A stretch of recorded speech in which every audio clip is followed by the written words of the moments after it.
Hi, I'm Carl Azus. A lot of news to catch you up on as we kick off a new week, so we're jumping right into the headlines.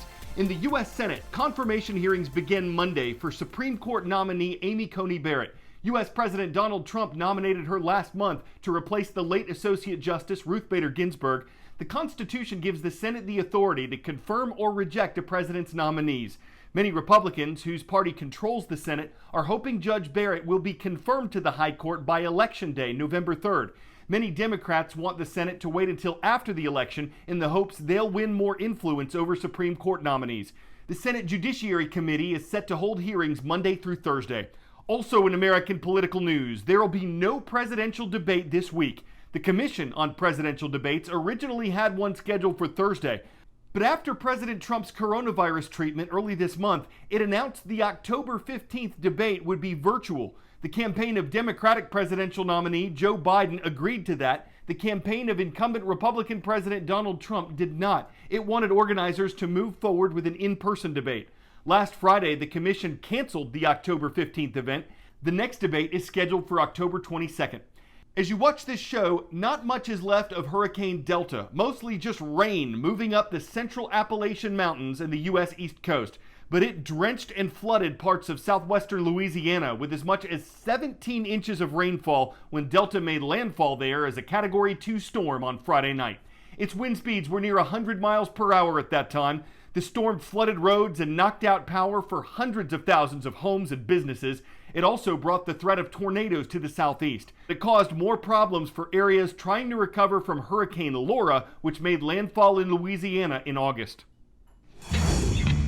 10-second trivia. What country's main political party is called its Workers' Party? China, North Korea, Russia, or Venezuela?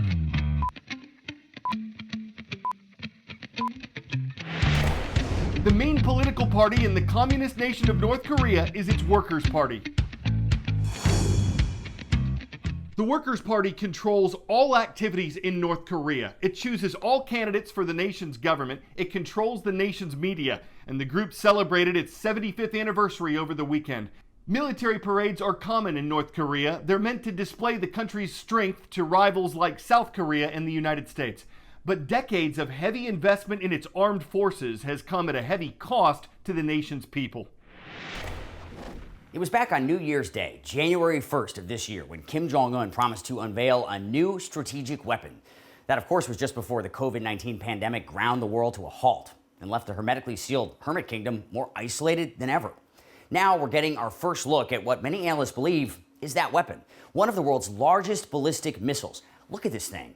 Look at how tiny the people are next to it. It's massive. And it's carried by an 11-axle truck at the climax of an almost 2-hour military parade in the North Korean capital, Pyongyang.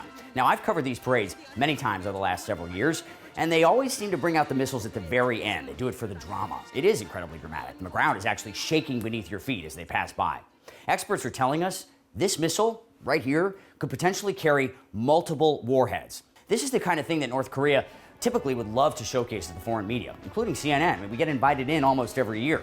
But this year, things are much different. The borders are closed due to COVID-19, essentially shutting down trade in an already struggling economy, an economy battered by international sanctions over its nuclear program. A widespread COVID-19 pandemic inside North Korea. And keep in mind, they have very limited, outdated medical resources. That would be catastrophic. I mean, this year we barely saw Kim Jong-un in public when compared to previous years. He disappeared from public view for weeks on end several times, leading to widespread speculation about his health. But Kim appeared to be back in full form at this military parade, staged in the middle of the night with slick special effects, including a drone flyby. It was certainly the most dramatic North Korean military parade I've ever seen. Perhaps the most drama, though, came from Kim himself.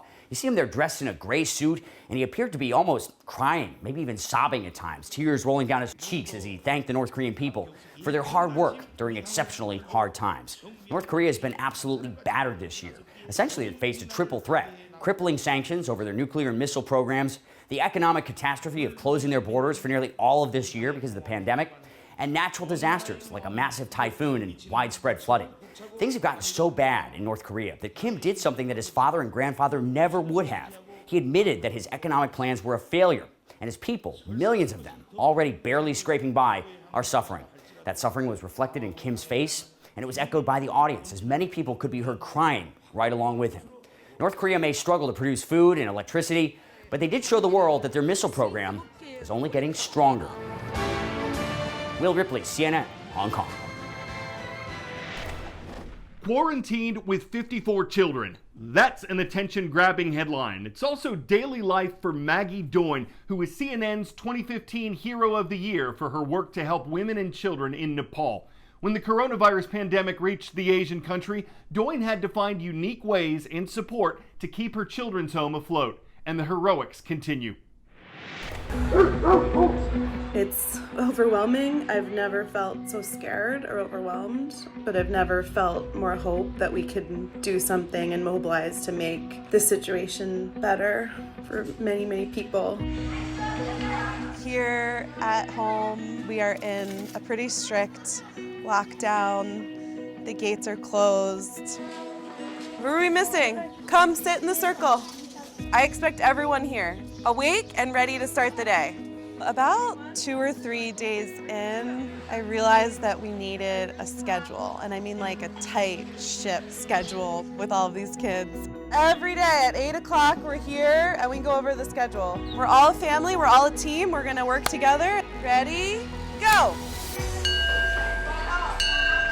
It starts at 7, we wake up, maybe do some deep breathing, yoga, meditation, a little bit of exercise. At 8, we have a little bit of tea. By 8:30, the kids all break up into teams and start chores.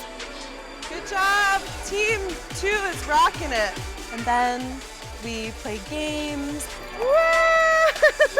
It's a Monopoly game happening. We've played so much Monopoly and Carom board and cards and word games. By 11 to 12, we have a nice big lunch. We are stored up on rice and beans and other dry food.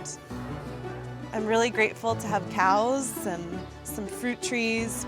We'll bring some papayas from the tree and the kids will just shriek with joy because it's something different. We could be out of school for a long time, so it's important that you're keeping up your reading, that you're developing yourself and your skills, and it takes everybody, okay? Little kids, Sutney time. After lunch, the little kids take a nap. This group, what do you want to do? Music and reading, okay? And then the older kids go to what we call homeschool. We'll go up and have dance parties. Play little games. All of our older kids who are in college are actually staying in quarantine across the street. So in the evenings we'll like go up on the roof and we'll wave over. Happy birthday to you! We're just trying to keep it as light and positive as possible. I'm really, really deeply touched by everyone who's reached out and dug deep to do something for us. I've never been so proud of our community and this family. We're all in the same boat, from rural Nepal to Europe to Australia to the US. This is a battle for everyone, our family included.